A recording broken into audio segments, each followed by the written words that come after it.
Esse simples sofá esconde o segredo para uma nova profissão muito cobiçada esse ano. A partir de hoje, você poderá trabalhar de onde quiser. Vai começar podendo ganhar pelo menos R$ 1.000 logo no primeiro mês. E tudo isso com 2 horas por dia. Está nas suas mãos a oportunidade que você tanto buscava para trabalhar de casa e ganhar um bom dinheiro. E quem que é no mundo hoje, quem tem, na sua visão, a melhor qualidade de gestão de futebol dos países? Países? É. Cara, em termos de... De mercados, não nem falar países, porque às vezes o país está ligado ao país mesmo, mas ao mercado. Que você acha, esse mercado forma bons profissionais, cuida bem da base, tem uma gestão muito boa de times. A gente tem alguns, eu acho que os países, em função das vocações, estão desenvolvendo coisas diferentes, né? Então, a gente olha hoje, a liga mais rica do mundo, a Premier League. Até poucos anos atrás, olhava pouco para jogadores jovens, começou a investir um pouco mais nisso, investir mais em formação e desenvolvimento. Isso tem tornado a seleção mais competitiva. Então a Premier League era uma liga só de estrangeiros, então a seleção inglesa tinha muita dificuldade. Favorece também o movimento do mundo, né? Então a miscigenação étnica promovida na Europa a partir do Euro também mudou o perfil do jogador. Uhum. Então cada vez mais você tem uma miscigenação étnica, que é o grande diferencial do Brasil, presente na Inglaterra, na França principalmente, pelas colônias africanas. Então, vários países se desenvolveram muito com relação ao futebol. Eu acho que em termos de formação de profissionais, Alemanha, Inglaterra, Portugal são os 3 países que fazem um trabalho diferente. Portugal é um negócio que chama atenção, porque é uma liga pequena economicamente e a quantidade de treinadores portugueses, por exemplo, que tem pelo mundo tendo sucesso é de chamar atenção. Sim. Então, e aí foram numa lógica de, já que nós não temos os melhores jogadores do mundo, vamos investir na formação dos profissionais para desenvolver melhores jogadores.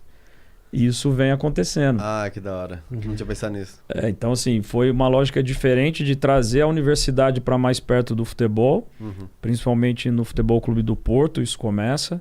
E a partir de melhores profissionais fazendo a gestão, você naturalmente vai formando melhores jogadores, né? E tem um movimento também de grandes grupos econômicos investirem em clubes de futebol, né? Então, assim, se a gente pegar a Red Bull, vocês estão hoje com 5 times, né? Não, 3, são 2 na Europa, mais um nos Estados Unidos, né? Isso. E a gente tem outros grupos presentes, né? Por que você acha que esse movimento tem acontecido? O que os investidores buscam quando eles investem num clube de futebol? Qual que acha que tá a tendência que está rolando no mercado? Hoje a gente tem vários movimentos interessantes aí nesse sentido. Primeiro que esses países têm estrutura jurídica para gerar segurança, é uma coisa ainda engatinhando no Brasil. Então, se você for lá e comprar um clube na Inglaterra, você de fato é o dono, você opera como mundo corporativo. Os clubes listados em bolsa, então com processo de governança, com exigência, com regulamentações, que a gente estava até brincando aqui antes, né? Assim, regulamentação zero no mercado brasileiro, fiquem à vontade. A gente também começou isso há pouco tempo. Então, até pouco tempo atrás, o cara, para ser treinador de um time grande, não precisava de nada, só da coragem e o convite. Sempre brinquei isso, assim, ó, se o presidente convidar e o cara tiver coragem, ele virou treinador. O que deveria ser inaceitável, né? A gente já evoluiu um pouquinho nisso.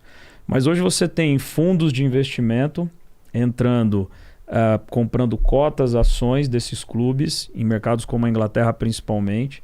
E aí o objetivo é rentabilidade mesmo, é fazer a operação do futebol ser rentável, ser superavitária e olhar para a grana. Você tem países com projetos políticos, proprietário de clubes, como podemos dizer que o Paris Saint-Germain é um exemplo. Então imagina que um país é dono de um clube. Olha a capacidade de investimento, né? Então nós já atingimos esse nível. Porque o futebol entrega coisas únicas, né? Essa paixão, esse envolvimento, o alcance que o futebol tem, ele é global. Poucos produtos de entretenimento têm isso. E a frequência é um negócio que chama atenção, né?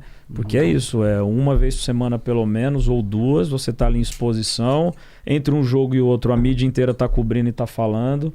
Então, assim, a capacidade que o futebol tem de se comunicar, ela é top. E são números muito grandes, né? Eu vi agora, recentemente, que o Michael Jordan ganhou $40 milhões, acho, com a ida do Messi pro Paris Saint-Germain. Você viu? Como? O Michael Jordan ganhou 40 milhões de dólares com a ida do Messi para o Paris Saint-Germain. Qual que Ele tem direito sobre a venda Ele das tinha camisas, né? direito sobre a venda de camisas. Ele tinha sido garoto propaganda do Paris Saint-Germain e tinha lá 5% de receita sobre todas as camisas do Paris Saint-Germain. O Messi entrou lá. É que a Nike usa o Air Jordan como a marca que veste o Paris Que veste o Paris Saint-Germain. Saint-Germain, Né? é o Air Jordan. É o... Cara, pro seu governo, o Santos ganhou 2 milhões de reais na venda do Claudinho, velho.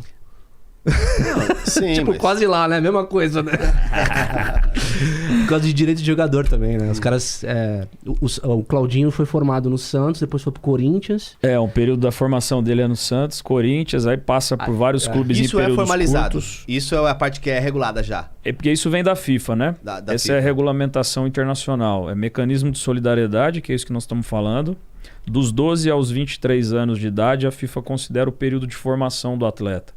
Então, qualquer transferência, esse período compõe 5% do valor que é pago para os clubes que formaram o atleta, né?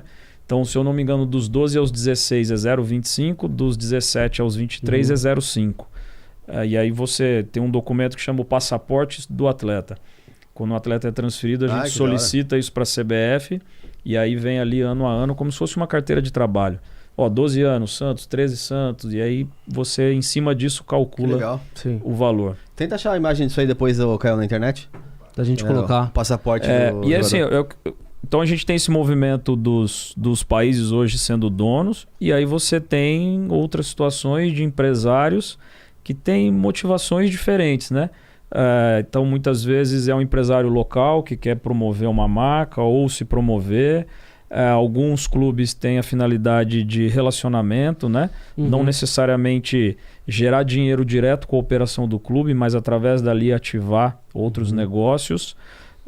E o Brasil está começando a entrar nesse processo. A lei recém-assinada aí pelo Bolsonaro há 10 dias atrás, ainda com alguns vetos que precisam ser discutidos, porque gera uma diferença muito grande entre um clube virar empresa e associação. O que muda na prática? Vamos lá, foi em 9 de agosto, né? Foi sancionado. Na prática, assim, a lei nova possibilita que um clube de futebol, que hoje é uma associação desportiva sem fins lucrativos, estabeleça uma SA, que a lei está chamando de SAF, Sociedade Anônima do Futebol.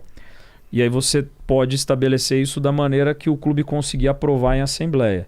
O clube pode ser sócio majoritário ou não. Agora, existe as pessoas estão olhando muito para o início dos anos 90, né? Quando o Hicks Mills veio, vários investidores, todo mundo quebrou a cara no Brasil, né? O Brasil não é para amadores, precisa estar bem preparado para vir. Mas o cenário hoje é que quem investe em futebol hoje quer operar o futebol. E aí eu acho que é a sensibilidade do cenário hoje. Então lá atrás os investidores deram dinheiro para os clubes continuarem administrando. Hoje o contexto é outro. Então, assim, todas as decisões desportivas do Red Bull Bragantino pertencem à Red Bull. Isso era uma condição no nosso processo. Nós não estávamos dispostos a ter cogestão, a dividir, Patrocínio. a entrar no risco político. Não, nós vamos fazer a gestão total, 100%. E aí, como os clubes brasileiros vão acomodar isso, é uma coisa que a gente precisa ver adiante. Agora, o projeto de lei previa uma equiparação tributária entre a SAF e a associação. E esse aspecto foi vetado pelo Bolsonaro no ato da assinatura. Então, Uma questão de renúncia, né? Teve um negócio de renúncia fiscal, não teve? foi esse o argumento que, na verdade, ele não é válido, porque você não renuncia o que você não tem. Então, na verdade, não tem queda de arrecadação, porque hoje Porque não realizou. sim. A conversão é outra, justamente para virar empresa, né? O governo quer ser sócio até do imaginário, né?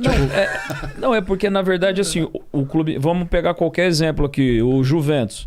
O Juventus hoje tem uma alíquota tributária que, se ele virar SAF, ele vai pagar a mesma.